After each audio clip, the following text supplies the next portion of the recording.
Welcome to In the Gardens. I'm horticulturist Greg Lusk. We're here at the Amarillo Botanical Gardens. Today we're going to talk about planting a perennial bed. Some of the design aspects, the actual planting, and aftercare as well. So this soil, last week we talked about soil preparation. This soil has been tilled well, it's been composted very well, and now we're ready to go with some planting. When planting your perennial bed, choose perennials that are hardy in zone 6 and above. Lower than that, 5 and 4 is even better. That means they're going to be hardy, cold hardy in our area. The tags are valuable for this. Do some research of your own. Some tags say simply zone, the temperature. This says, this is a Buddleia butterfly bush. It says hardy to -20. So we know that should be at least root hardy in our area. If you're not sure, always do some work at home selecting perennials that are hardy here. Don't purchase everything you see at the box stores. This salvia is zone 5, so it's plenty hardy for us. The box stores carry a lot of stuff that just simply isn't hardy here. You can use it for the season and treat it like an annual, and that's fine. Go to your local nurseries if you need advice, and they're good to help you. Better yet, even come to the Amarillo Botanical Gardens, and if we're growing it here, you can grow it at your house, and that's a great way to see how it looks in the landscape and how it's performed. So we got our soil work is already done. We're going to set this out. Now we got the Buddleia, the butterfly bush. You always need to think about the butterflies and the birds. They add a lot to the garden, and just a delightful way to enjoy the garden. And so the butterfly bush is like a butterfly magnet. So it's tall, it'll get 4 to 6 feet each year, and so it's going to go here towards the back. Mid-level would be this salvia, and it's a nice purple blue color. The butterfly bush will bloom in late summer through the fall. The salvia early spring. The pincushion flower, it's going to be late spring. So you have a succession. Then it's always nice to put a few annuals with your perennial beds. It just gives a pop of color that you can count on. Also think about foliage texture and foliage colors when you're thinking about planting, because they add a lot to the equation as well. So we've got it tiered. We got very season of color here. You could also put something else that blooms later in the fall. You could work some spring bulbs into this, tulips, daffodils, so you have a succession of color in garden, and it's real nice that way. So we're gonna dig our hole bigger than we need to accommodate the root ball.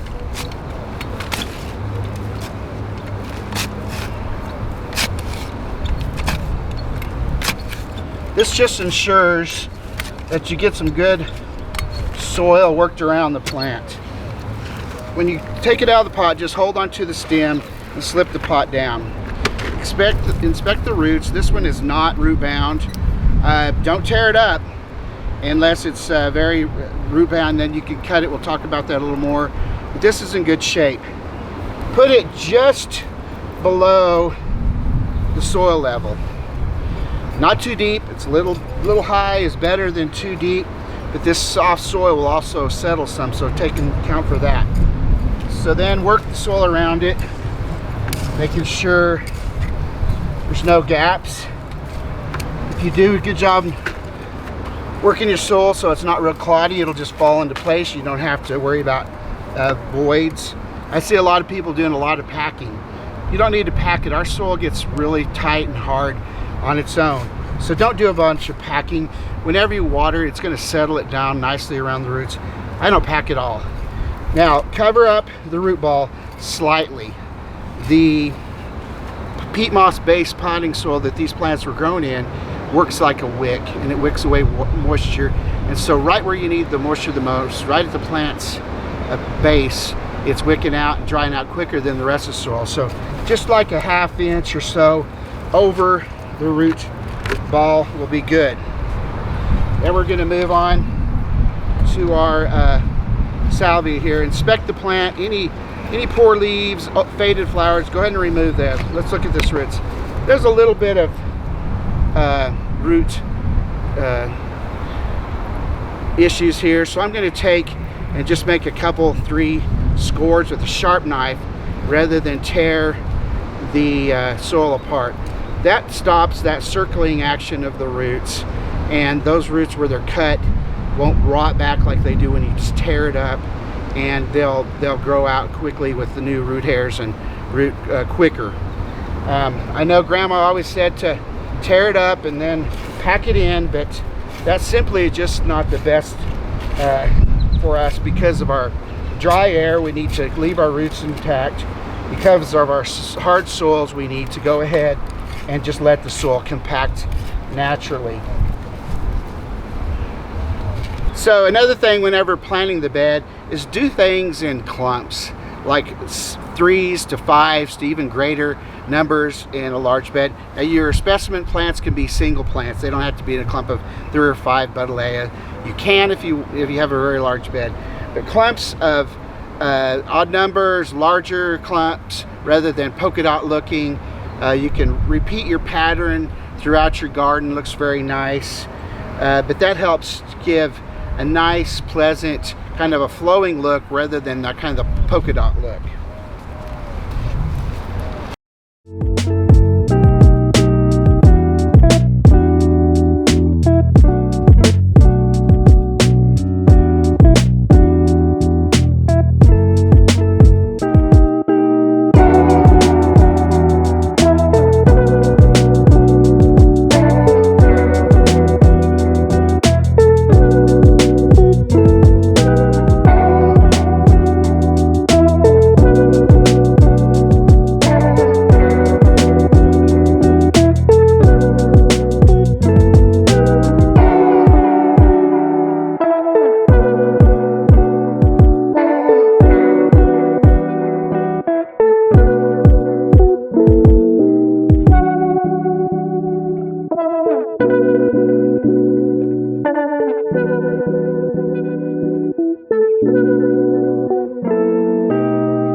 So I chose some celosa here for some annuals. Yellow always works well in any garden. It works well with any of your colors. People ask me a lot about color choices and putting colors together. That's very much up to you. I don't think you can go wrong with most colors. They combine fine in the garden. I wouldn't give a lot of thought to that. If you enjoy it, go ahead and mix them. But yellow is always a great choice. And annuals always are good to mix in. They just give some guaranteed color for the most of the season and brighten it up, and they'll be in bloom when a lot of this other stuff's off. So here we are with our finished product. We have the pincushion flower here on the border. Our mid-level is salvia, and our butterfly bush is for our accent or taller perennial here. These will all combine well together. They'll water well together. They have about the same water requirement, just average water. Now, my old friend Osmocote, it's a slow release fertilizer.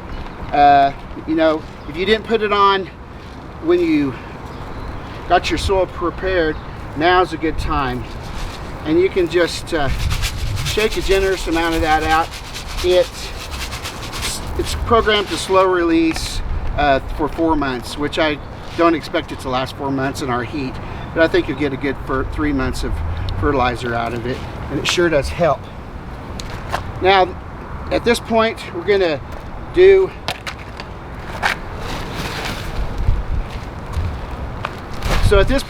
finish up by mulching.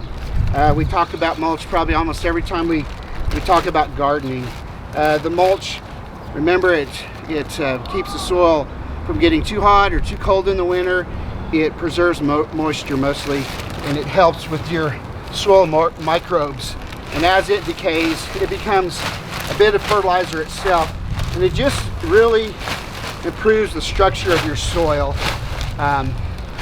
Each year I add And I don't remove the old mulch. I just add some on top of it. I like a good generous amount of mulch, as you see. I pour it out and then I work it around the plants. I do not cover the leaves, but you can go close to the center of the plants and give a good blanket of mulch. Mulch also helps a lot with weeds. It prohibits germination of some of the weeds. You'll always have some weeds, but mulch really helps with that. Next, I would just water it really well. Soak it in. The first watering is very important. Don't just sprinkle it. Think about, you're going to have to penetrate 6 or 8 inches down with water, so it takes a good amount of water. Don't flood your beds. It chases all this oxygen out of the soil, which is a negative effect. But just a good watering now, and then while it's warm and windy, I'll be watering these every day for about a week, and then I'll taper off to every other day, and then off to like 2 to 3 times a week after that. So thank you for joining me in this perennial bed. I hope you enjoy gardening yourself, and good luck.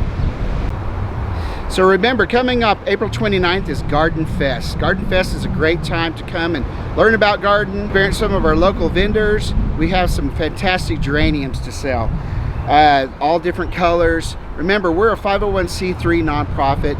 We sell geraniums just like a lot of other people to keep our doors open and to support ourselves. So when you come here and you purchase at the Amarillo Botanical Gardens or buy a ticket or a membership, it furthers our work here, and we appreciate that. Garden Fest, like I said, is April 29th.